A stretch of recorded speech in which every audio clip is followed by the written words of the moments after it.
All right, everyone, now it's time for basically what's becoming a weekly update with regards to African news in the Congo with the Ebola epidemic there. It's now the second worst in human history, as far as recorded history. Of course, there could have been outbreaks that were worse before recent modernity. As before, mentioning, of course, why this is happening. It's not the case like with the West African outbreak, I think 3 years ago now it was, or 4.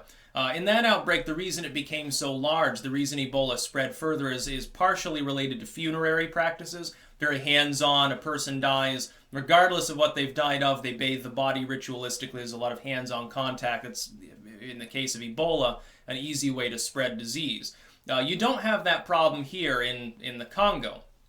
What you do have, though, is actually a dual problem now. There's a primordial problem of there's a civil war going on, which means that enemy soldiers have literally raided Ebola wards. They've literally killed aid workers. Some of them have left because of that.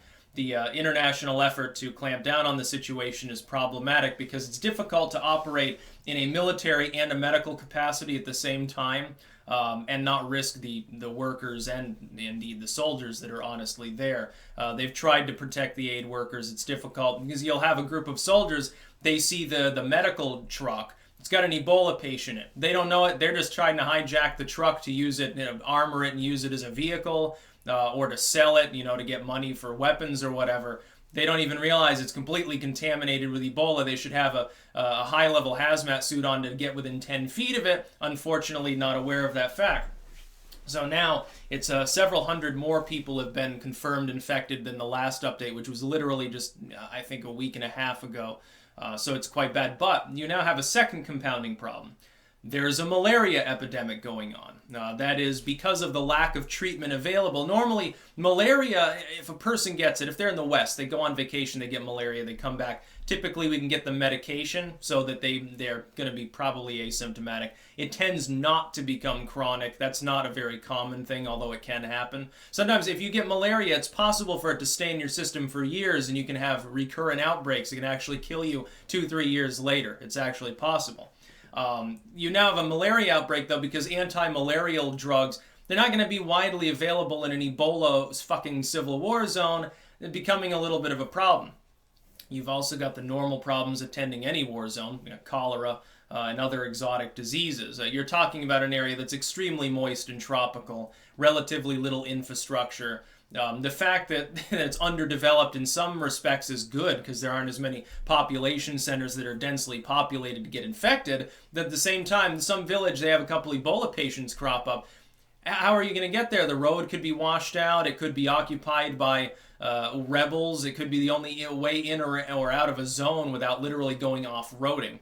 Not going to be easy to do with standard medical equipment in the modern sense. Some of it's kind of delicate. Some of it's kind of perishable. So fucking good luck. Unfortunately, this is the one area in which full international cooperation would be truly beneficial. So we keep doing stupid globalistic shit like, oh, let's, censor speech on the global level and crazy shit like that. And it's like, oh, just ignore this epidemic because it's happening in the third world. And I find it funny these same egg-headed globalists are the ones that rant about everyone else being racist.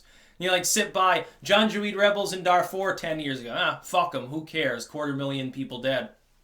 Possibly more. You look at the Rwandan genocide or something. Or these disease outbreaks. It's not just Ebola, and that's the problem. There's a million other diseases that are endemic to the tropical world, in the third world, where disease hasn't been suppressed like in the West, and you don't have as much immunity in the population, or rather resistance to infection anyway, because they're living in squalor. You've got one small meal a day, you got dirty water, dirt floor, hut, and so forth.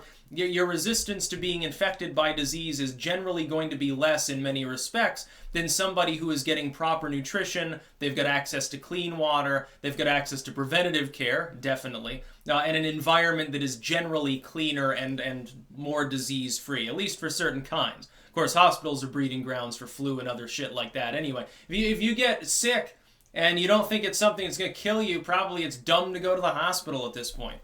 You go there, oh yeah, I've got a cut, and you end up with a staph infection, end up having to have a finger chopped off or something. Many such stories. Yeah, it's unfortunate, but Ebola is burning through the Congo now, and the problem is, until they get a lid on it and they have 0% containment, it will continue to get worse. Like more and more people will be infected over time. It's not just a linear sort of progression of infection.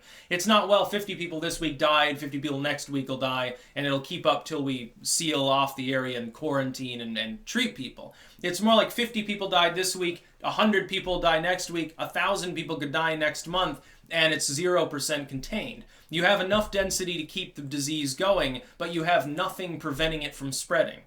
That is, you in this world, it's almost lucky that it'd be in the Congo instead. Like if it hits Nigeria or someplace where trade and travel is more rapid, where people aren't, basically on foot or on a donkey or something, and literally would have a car, or get on a plane or a train, maybe go to a totally different country in a single day. You have a problem though. That slowdown of travel also slows down the movement of aid. And again, you still have a reluctance. I'm going to predict that in a lot of cases, they're not even being told about an infected person. The infected person doesn't want to be sitting in that van when the rebels come and start shooting at the van.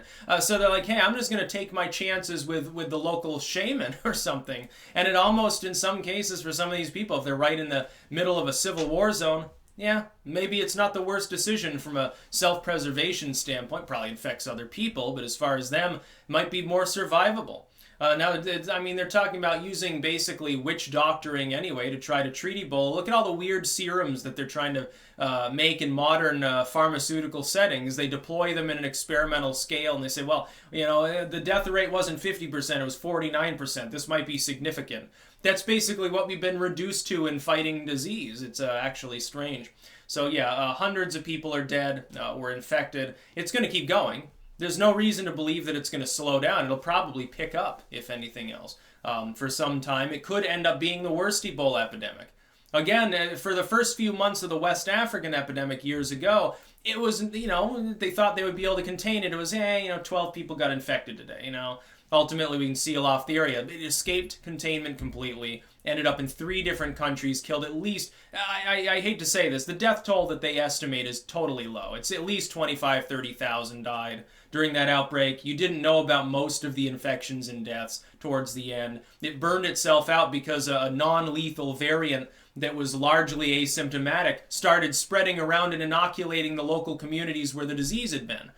Literally, nature destroyed that epidemic itself. We didn't. Human beings didn't properly contain it at all. It started to slow down. Also, life slowed to a crawl. So many people were dead and infected. People didn't want to go outside. Yeah, I think I'd be a little bit afraid too.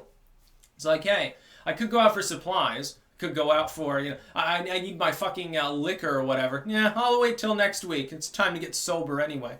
That's about all. Peace out.